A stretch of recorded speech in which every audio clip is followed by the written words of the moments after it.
So yeah, good. Today, Wednesday. Yeah. Tomorrow Thursday. Yesterday was Tuesday. So they kind of change, and sometimes it means something. Yeah. When we have some special event or something scheduled, or when you're looking forward for something. Yeah. Like you really kind of aware. I would say very sensitive which day it's now. Yeah. When something when it depends on something, but sometimes it it's just kind of same day. Yeah. So it's interesting how the same events or same routine or same schedule can actually have potential to arouse some excitement or joy inside us, yeah, or sometimes arouse some even displeasure or maybe like dissatisfaction, or sometimes just nothing. You're just equanimous and almost in kind of indifferent. So same way, like here, for example, in teams, we have a different days, we have a different variety of food, yeah, because sometimes less people come, sometimes some people come, so we kind of we don't have a like stable menu, but still we can trace the tendency. Like let's say I noticed that maybe Saturday more people come, and that's why food more variety, more kind of yeah. And like this is kind of stable observation. I would say every Saturday food in teams much more rich and variable than in weekdays. So this is my observation. But observing this every Saturday, it can be totally different. Yeah. One Saturday I can see and I can sadhu sadhu, like I look at this fish, I look at this that, so I kind of feel some excitement, and also I feel a lot of gratitude. Like so good food and very healthy. In another Saturday I can look exactly the same food, but kind of okay, whatever, like food and food, not feel kind of dissatisfied, but also there's no that kind of excitement. And in some other day, if I sick, like I can see this meat or something, like why I cannot even look at this. Sometimes actually when there is a fish and there is a whole fish, sometimes it happens, and it's like big corpse of the animal, and you look at this like oh we eating it. So again, what I want to say that kind of same things what we observe from day to day, they can generate different emotions inside us, so many conditions. And this one of the aspect, one sutta what I want to bring up, it's they call it saḷāyatanavibhaṅga sutta in Majjhima Nikaya, and it means the analysis of 6 sense bases, so how we can analyze it. And this sutta have a lot of aspects, of course, because it's Majjhima Nikaya, it's a middle sutta, quite a considerable. And I want to pay attention on 2 aspects in this sutta. So first aspect, exactly this, what we discuss with these few examples right now. Because the sutta says that, of course, the 6 sense base, yeah, and 6 kind of consciousness, so seeing, hearing, smelling, tasting, touching, and the mind. So these things, I think you as a human being, you should know, yeah. We have this 6 area of our experience. So, and then based on this, it can be divided by 18, and like 3 groups. One group, 6 senses, which can be based or can generate some pleasure or joy. Again, these 6, in this case, it's object, like form, sound, sight, and so on. So they can be based for joy, they can be based for grief, or they can be based for equanimity. And this is exactly this kind of principle, that not any object for our senses by itself don't have this responsibility for us to feel joyful, for us to feel like grief. Also, a very good example would be, when we hear praise or blame, it's not that person who praised me, he responsible for my happiness. Yeah, it's not that, because at some point I can hear like praise and I can be joyful. At some point I can be indifferent. At some point, I can be even kind of disgust. You know, when people like a lot give praise a lot, they call it kind of buttering up. You know, when person do it continuously, and you can come on, like you already told it so many times. What do you want? So you see the same like things can be taken differently, and it's not the praise itself or any essential object itself. It's not this kind of responsibility. Of course, it can be. I mean, some objects naturally much more chance they produce or they generate some joy in me or some grief or whatever. But in the end, it's kind of it's my responsibility. So, and keeping this in mind is good. You can actually get some interesting vipassana insight, you know, because seeing that, yeah, things are conditioned, but on the first, first insight maybe can be that I have these pleasant feelings because I see this object. So this would be the first more direct insight. Yeah, things are conditioned, of course, like there's a form, there's the eye, and the eye consciousness, and the pleasant feelings. Okay, another sound, like unpleasant feelings. But from more observation, you can see that it's not the only condition. Yeah, there are other conditions, like my personal well-being, how I feel it, what I kind of, what mood am I, yeah, or what I don't sick I, or I'm healthy, or some other condition like other people around or not. So many conditions, and the more you see that things are conditioned with many conditions, the more you kind of let go of craving or attachment to try to hold and control things, because so much things out of our control. Yeah, like what's the point to really kind of be dependent on all these things what changing every time. And now we come to second point. It's actually very kind of related. They divide this experience. Previously, the division was to 18. Yeah, 3 group by 6. Pleasant, unpleasant, and neutral. Yeah, on 6 sense basis. But this experience divided by 36. And this they call it state of beings, like or state of existence or whatever.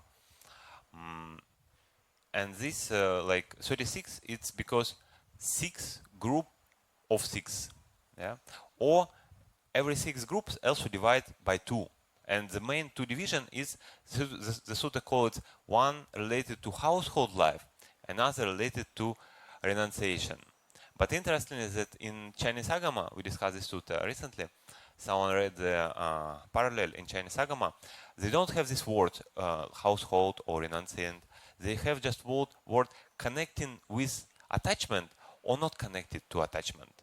So it's interesting, yeah, because later when we go through the explanation, it's more makes sense, because so many monastic who attach, you know, or so many householders who detach, who kind of practice well. So the first things is they call it pleasure arising, like household pleasure we can call it, or pleasure connected with attachment. So it's like when I gain something, let's say form, yeah, I got some movie, someone offered me a ticket and I went to cinema. Type in, we have a cinema, yeah? Okay. I never was, but I believe you. So someone offered me, oh, Bhante, go to cinema, and I went, and it was a nice Buddhist movie, like imagine. So, and I saw this beautiful sight, and I get some joy based on the rupa, based on the form. So it was pleasant sight, or some beautiful views, or some maybe some documentary about Malaysia with all these different parts of Malaysia. Can be interesting. So, or even not in present, but in the past, let's say I did see some movie in my lay life, yeah, long ago. But now I remember, oh, that was nice, Titanic, or I don't know, whatever movie, and I was really enjoyed that form. We don't speak about story, we now speak about just physical appearance. So, long story short, any kind of sixth sense experience can, because I gain something in that area, and I feel joyful. Yeah, this would be joy connected with attachment or with household life, as Sutta say. And opposite, joy connected with renunciation would be when seeing some form, I reflect, I analyze this form with wisdom, that this form is impermanent, this form is subject to dissatisfaction, and there is no control here. Yeah, so I reflect on anicca, dukkha, anatta, and because of this, some joy arises. So this is hopefully like possible to experience with some meditation. Yeah, like you see any experience, and of course all this apply to seeing, hearing, smelling, tasting, all these things, sense, doesn't matter. And yeah, to see things as impermanent, it's not the joy that I get something, yeah, it's joy that I understood that so long time I was really fooled by these things, yeah, like all these like beautiful form, beautiful sounds and so on.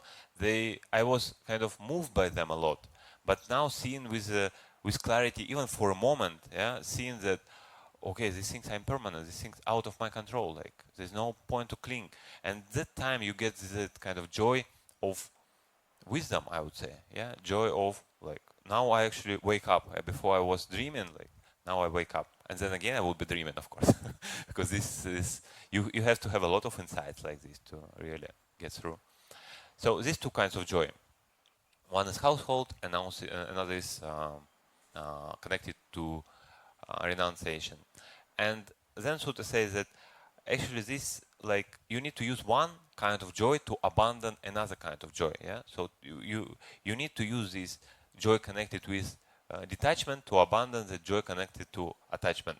And this is so, I mean, true in terms of in many areas people use these things that they, especially like when they treat junkie, you know, people who have some attachment to drugs, especially like strong attachment, not like light attachment, and they use them, give them some different kind of drugs, maybe more less harmful and so on, but less strong, of course, and they kind of help to abandon this gross attachment, gross addiction to something more subtle, and then kind of go more and more. So in our suttas we have example when the Buddha's cousin, maybe you remember, he was I think it was his marriage, and Buddha kind of asked him to carry his bowl to his monastery at the beginning, and then once he arrived to monastery, he sit, pay respect to Buddha, and the Buddha thought like, what's the point for you to get married, something like this, and then he said, oh, like attachment to sensuality, and he showed him some divine female, you know, divine beings like goddess, you know, and he saw it. Oh, but I want that. No, I don't want this. And he said, okay, by practicing this, you can get this, no problem. So you see, kind of to get him out of hook of this sensuality of the physical appearance, like human body, he get him more refined pleasure, like divine pleasure. And of course, later story tells that while reflecting, he reflect on impermanent nature of everything. He abandoned the desire to enjoy this goddess and nymphs and so on. So this kind of gradation, I would say, from more gross to more subtle, and it's almost everywhere. So another group, it's like it speaks about grief, and of course grief connected to attachment. We all know, yeah. I lose something. Previously was I gain something. Now I lose something. So we don't need to explain. We experience this a lot, yeah. You lose something what you like, and you suffer. Another thing connected to detachment, it's starting the same. You see some experience and you analyze it from the perspective of impermanence, subject to change, and so on, anicca, dukkha, anatta, and then because of this you gain some insight. You get this, you generate this strong desire or longing, or when I would be the one who completely free from this kind of suffering, when I would be the one who gain something or attain something, like when I become a stream enterer, yeah, like there's a desire. We kind of see that this is beneficial, wholesome desire, but this desire caused me kind of grief because I'm not yet there. Yeah, I'm still stuck here with this body. It's like dukkha, but actually I want to become at least stream enter. Yeah, it would be nice. So they call it wholesome grief or spiritual grief, and at some period it needs to be developed, like because it can be very strong kind of motivation, yeah, sense of urgency. Okay, I have to do it right now, not just enjoy another cup of juice, you know, like that's it, like right now. And of course I can drink some cup of juice. I mean, it's not obstacle, but I speak about enjoyment and really kind of craving for these kind of things. So, and here also the Buddha encourages us to abandon household grief or grief connected to attachment. You need to develop the grief connected to spirituality. We need to have this desire or longing when I get there, when I attain something what need to be attained. And the last group about equanimity. So equanimity based on attachment, it's the same. So you start with some observing something or seeing some experience, and you feel nothing. You know, you it's not equanimity like you higher than that, you detach from this, or equanimity would come from wisdom, what kind of second category. But this is more like indifference, you know, something happened, like someone has been beaten right here, you see, like we see discuss something, and there's some, like, I don't know, someone beat dog, for example, yeah, small puppy, and he just like punish him, and we see, oh, okay, whatever, like just sounds. So I don't know, would it be that equanimity what we want to develop, which combined with compassion or not? Like, it's up to you to decide. So, but another kind of equanimity connected to spiritual life, equanimity connected to renunciation. It's like when you, with wisdom, see something, and by seeing it with wisdom, you not react on it. You're not like moved by it. You're not like pulled to it. You're not pushed. So you kind of content and happy inside, yeah. And again, you may take some action, like with that example with a dog. You may come and say, "Hey, like, why you beat this dog? You know, like, please, like, you know, do it somewhere else." No, I mean, in general, like, or you can do nothing. You can sit and continue. Just okay. It's not my business. Maybe sometimes it's not your role. Like maybe it's his dog. It's his property. Like, I don't know, kind of. And yeah, so. And here also to abandon equanimity, or we would call it indifference based on sensuality, and develop equanimity based on spirituality. We need to abandon one and develop another, yeah, to kind of see. If you find yourself that you not react on something, you may ask yourself, like, what is this? It's indifference, or it's actually wisdom. It's just my non-reactivity because I have chosen this. I know what's happening, I know reality is impermanent and so on, and I choose not to react because it's much more safe, it's much more like, I feel much more satisfied, yeah, like content. And so with these pairs, it's very straightforward how to go from one to another, yeah, abandon one, develop another. But then later when person kind of experience mostly only grief connected to spirituality, and pleasure connected to spirituality, and equanimity connected to spirituality. Among those, also we have some kind of gradation. And first, it's encouraged abandon grief with the help of joy. So to develop mostly this spiritual joy from the wisdom from inside, you abandon grief, most likely because you already become someone. Yeah, you already, at least you on the way. You know, okay, I practice a lot and I move to the direction, most likely I would attain stream enter in this life. So you don't have this longing anymore so strong, yeah, because you know, okay, it would be there, hopefully. So, and then later, even that kind of joy connected to spirituality need to be abandoned by equanimity. So because we know all these practice, like especially when we speak about samadhi, yeah, it starts with piti sukha, it starts with first jhana, with this joy and gladness, and it ends up with equanimity, to like total, yeah, non-reactivity, and it's much more subtle, much more refined state. So this kind of gradation, and sometimes to see something deeper, you need to go past this joy and happiness, even spiritual joy and happiness, because it can be so kind of fascinating and exciting. At the beginning, you cannot say anything else. At the best, you can see this joy and happiness as impermanent. This is the best. But you cannot see beyond because it's so exciting. It's like right here, hold your body on fire. I mean, spiritual. So at some point, it needs to be abandoned as well. And even later, this equanimity need to be kind of passed through with non-identification, so to say. So to reflect on this, like, because we know even sitting in the highest form of jhana, highest form of spiritual absorption or whatever, like stability of mind, it's not get you free. Yeah, it's like samadhi enough. Like samadhi alone is not enough. We need to have another book. You know, now we have like mindfulness alone is not enough. But now we can have samadhi alone is not now. But I mean, things are the same. Like without wisdom, without reflection, without non-identification, it would be not enough to break through. So, what we spoke today? We spoke today about one thing, that we're not responsible for other people's reactions, or some objects not responsible for our reactions. There are much more conditions. Yeah, like my reactions depend on many conditions. I can see the same things, but take it differently in different time.